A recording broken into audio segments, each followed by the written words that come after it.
It's easy to get caught up in this whole world of we want to get into real estate for financial freedom so we can do whatever we want. And then we get that. And then we end up working 90 hours a week. And it's no different. So unless you make an intentional point, like I'm going to take time off and add those areas of margin or of rest in my life, people don't do it. I love the concept of margin. And I also like the concept of digestion, right? Because like we go through different seasons in life and we go through just like you listen to a podcast and then everyone's default is to move to the next podcast, to the next podcast, to the next podcast. You don't take that time to drive and let it simmer.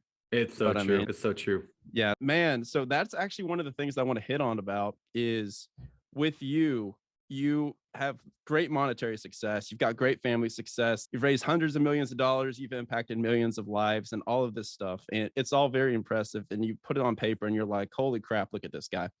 The thing that impresses me the most about you, man, is not any of that, ironically, but the fact that you were on a webinar every single week, like clockwork, teaching beginner level real estate.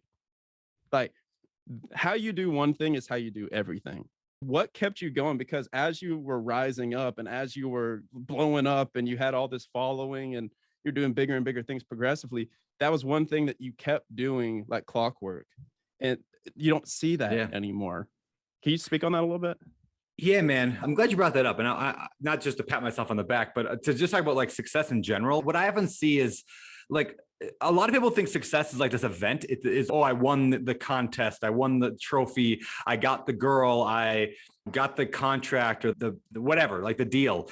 Everyone like sees it as like the event. In reality, success is just a whole lot of very mundane actions taken in rhythm. I love the idea of rhythm, right? Like just over and over a drumbeat. An example would that be like in my company, Open Door Capital, we want to buy a bunch of real estate deals. We have a rule. We make 75 offers a quarter. 75 offers a quarter, 75 offers a quarter. It's basically one a day. And in order to make an offer, of course, we got to analyze probably 10 deals. So there's this rhythm to success and to build anything that most people don't see. It's like a magician. You go to a magic show and you see the magician do the trick. You don't see the 10,000 times they practice that trick and they were bored to death the entire time. So the webinar that I taught for Bigger Pockets was in a large part that way. That was the thing that I could just do over and over and over.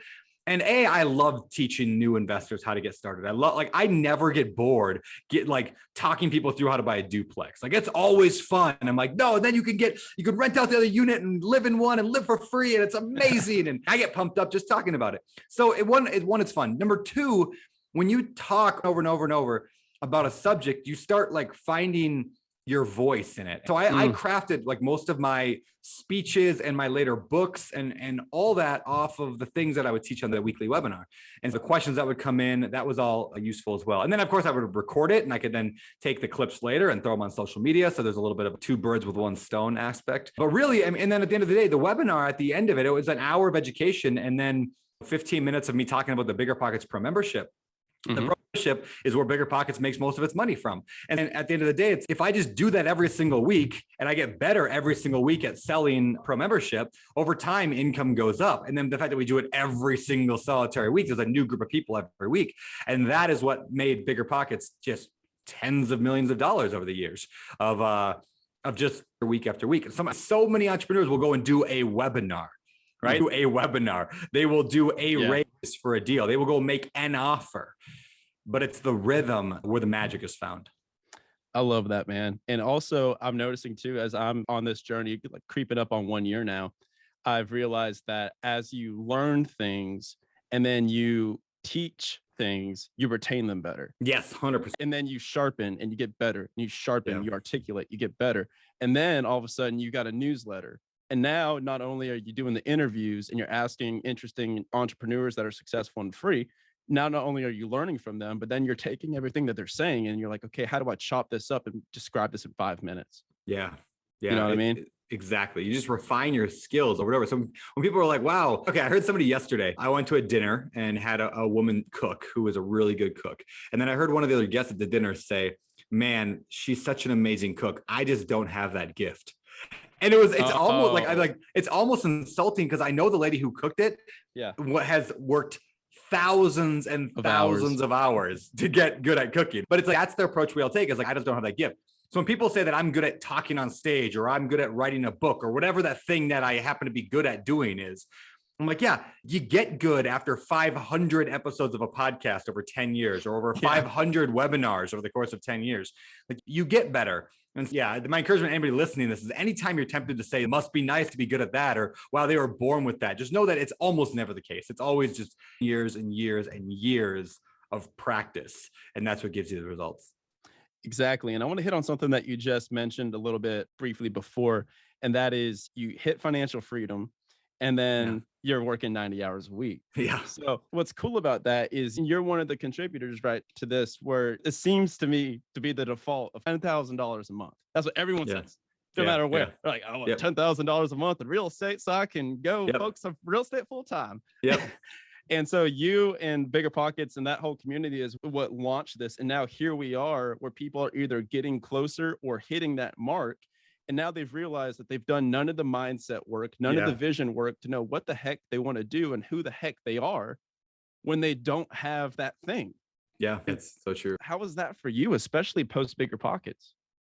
Yeah, the number of people that I know who have achieved financial independence and financial freedom and wealth, or sold some company for millions of dollars or tens of millions or hundreds of millions, and then are just stuck. It's staggering. Like they don't know what to do with themselves. Most people are that way. Most athletes, most celebrities, when they get done with whatever. And I think a huge piece of that is that their identity has been wrapped up in that thing. Like they are the guy from that company. So I had to before I did the work ahead of time, I knew that my time at BP was winding down. And so I worked for several months, maybe even several years, you could say, on tearing away my identity. Really, if you go back, I started Open Door Capital 4.5 years ago. That was an initial tearing away of Brandon's the Bigger Pockets guy. I didn't want to be the Bigger Pockets guy. My entire company started because I was on stage at this conference of really high level real estate millionaires. And I was like, I'm the least qualified person in this room to be on stage. I don't deserve to be here. And so I swore to myself that day I was going to deserve to be on that stage. It shifts constantly. But I want to know that if I lost Open Door Capital today entirely and Bigger Pockets went away entirely, if that all went away, who am I? Am I still totally comfortable with myself? That's where I want to be. I'm a dad. Yeah. I'm a husband. That doesn't go away. So that's important. I love that. And we'll get a little bit into tearing identity and mindset shifts and the whole relationship that you have with Jason Drees, because I coach with him too. Oh, so, nice. Yep. So my MO is I'm just like, what does the 6'6" Hawaiian dude do? And I just do that. So I don't. There you go. That's all you gotta do. Invent the wheel. So I was like, okay, Jason Drees, check. Real estate, check. There you go. That's all you need, man. Money. I was like, okay, I'm going to start a text letter, start a newsletter, start a podcast. Yeah, there you go. So just follow that guy.